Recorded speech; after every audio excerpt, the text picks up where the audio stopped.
Okay, so there is a recent survey out from Bloomberg. It shows Americans no longer feel financially secure.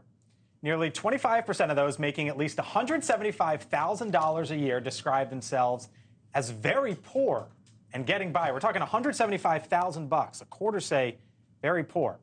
And an even greater proportion of Americans making at least that much view themselves as comfortable. And roughly 25% feel rich or very rich. Meantime, a separate poll from Edelman Financial Engines finds a majority of the affluent, which they describe in this case as assets between $500,000 and $3 million. They do not feel wealthy, while only 29% do consider themselves as wealthy. Look at those numbers on your screen there. Over to the panel. Scott, you're suspicious of this. I think it makes perfect sense. I want my GOP friend here to blame Biden for those numbers. Well, look, it's an issue. It's an issue for him. Like, at the end of the day, what you feel about how things are is relative to you. A couple things going on here. It depends on what part of the country you're in. Yep. Vis-a-vis whether you're middle class, lower class, or upper class. Secondly, I also think that people who are millionaires, whether it's 1 million or 10 million, I think what they're seeing is the media deluge of these prices, inflation, and then also the still threat of a recession. You haven't heard a lot about it, but the last quarter, at least in the big law industry, looking at the last quarter, the third quarter, whether we're going to have some level of recession, because no one said we're not. They're just less likely to have. But in your field, were you worried about that a year ago? Yes, we were. Right. So it's not. We put budgets together. I push back on the media narrative, right? Because I think whatever industry specific you were in, everyone was wondering what's coming around the corner. It wasn't because of the media. It was looking at the fair numbers. enough, but that unreadiness that you see in that polling is because of that concern about the future. And then lastly, let me tell you something. With millionaires, in my opinion, more is always better. They're never comfortable because the more you make, many times the more you spend. So they have to spend less, and that makes them nervous, at least those who consider themselves well off. I like how he says they, those millionaires. With that outfit, don't even talk about it. Listen, Scott's a very successful man. We love to see it. We love to see it. So I take his words on great authority. I'm saying I'm impressed.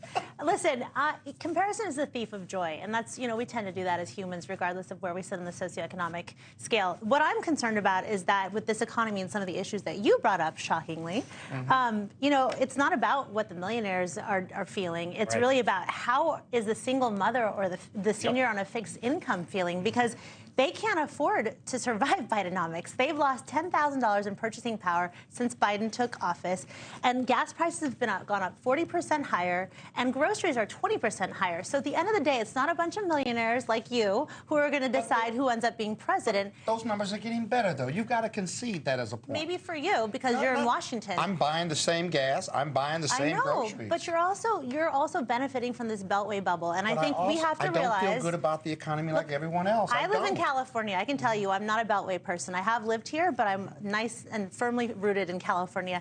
And I can tell you people out there, no matter how many millions you make, feel like the government is constantly trying to take more from us, and this economy is not helping. You look at gas prices, right? We just had that up on the screen going up. Mortgage rates. The average affordability for a house right now is at the lowest level since 2000. I mean, mortgage rates, you see that chart, 7.5% right now. Bank of America put out that Bank of America and the credit cards, they got more data than anyone, maybe save Amazon. The number of participants taking hardship distributions from their 401ks increased 36% year over year. In addition, the percent of participants borrowing from their workplace plan in Q2 also increased in Q1. Basically, folks going into their 401ks because they need help. Yeah, and I think that those are numbers that, politically speaking, are concerning for President Biden and for Democrats.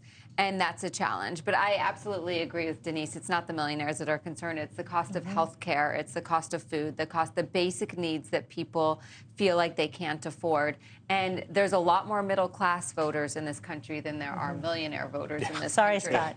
And so you're gonna let her go after me like that right here. I think you can handle it. Right? We talked about this. We need help over here. Thanks for watching. Go to newsnationnow.com to find NewsNation on your television provider.